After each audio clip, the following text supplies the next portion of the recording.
प्रणाम। हम किरण शर्मा, हम मंजू शर्मा अपना चैनल पर स्वागत करै छी। नमस्ते प्रणाम। जते दाई माय दीदी भाईजी जते गोटन छी सब गोटन के प्रणाम करै छी। और हम दोनों देवरानी जेठानी बहुत दर्दनाक बेटी विवाह गीत बनावे जा रहल छी। अहाँ सब गीत के फुल वॉच कर सुनबे तभी समझ पे। बहुत दर्द भरा गीत है और अहाँ सब जरूर पूरा फुल वॉच कर सुनब और कमेंट प्यारा प्यारा से करब कि गीत के सुन कर केनो आदमी के आँख से आंसू आबि जेते। बहुत दर्दनाक गीत है, अहाँ सब जरूर सुनब और प्यार आशीर्वाद जरूर देब। बहुत प्यारा सा गीत है, बहुत दर्द भरा गीत है। अहाँ सब जरूर सुनबे, जरूर कमेंट करबे।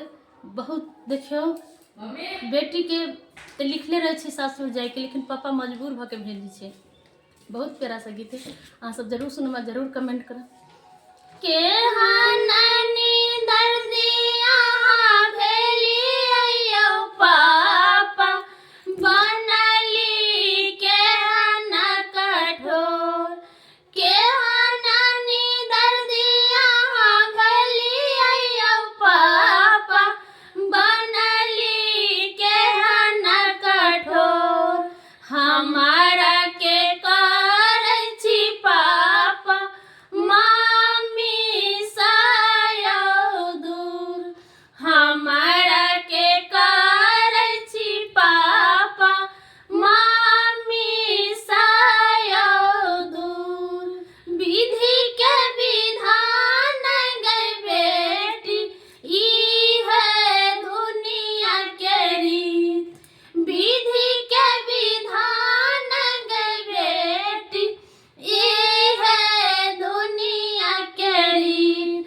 धैर्य बानी रही है गे बेटी हम छियौ मजबूर। धैर्य बानी रही है गे बेटी हम छियौ मजबूर। धैर्य बानी रही है गे बेटी हम छियौ मजबूर। केहन दर्दिया भेली अयो चाचा बनली केहन कठोर। केहन दर्दिया भेली अयो चाचा बनली केहन कठोर। हमारा के करै छी चाचा चाची सायो दूर। हमारा के करै छी चाचा चाची सायो दूर। केकरा पजरा बैसबै यौ चाचा के यो पूछतै भूख।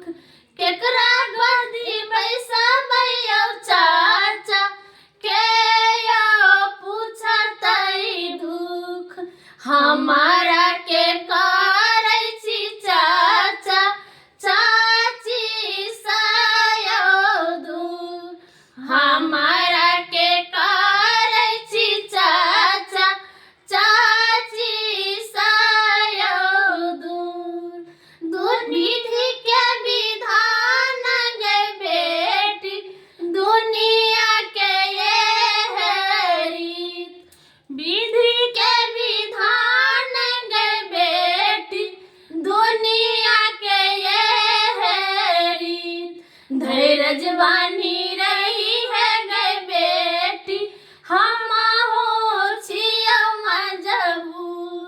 धैर्य बानी रही है गई बेटी हम छियौ मजबूर।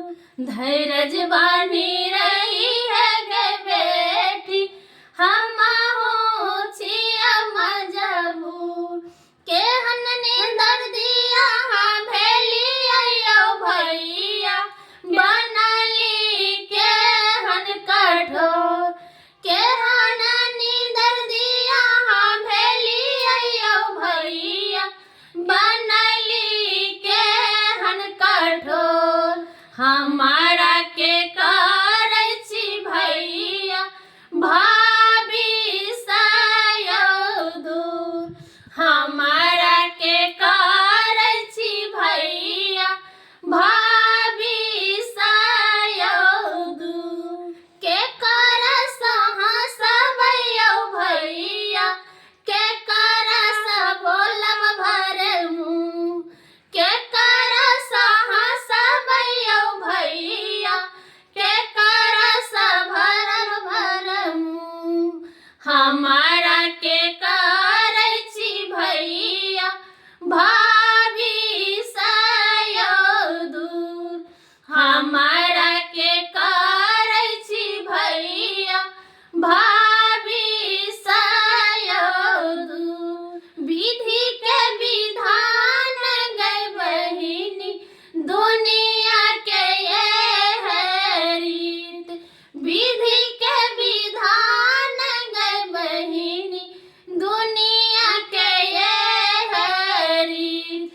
धैर्य बानी रही है गे बहिनी छाती हैया दुटुक धैर्य बानी रही है गे बहिनी छाती हैया दुटुक धैर्य बानी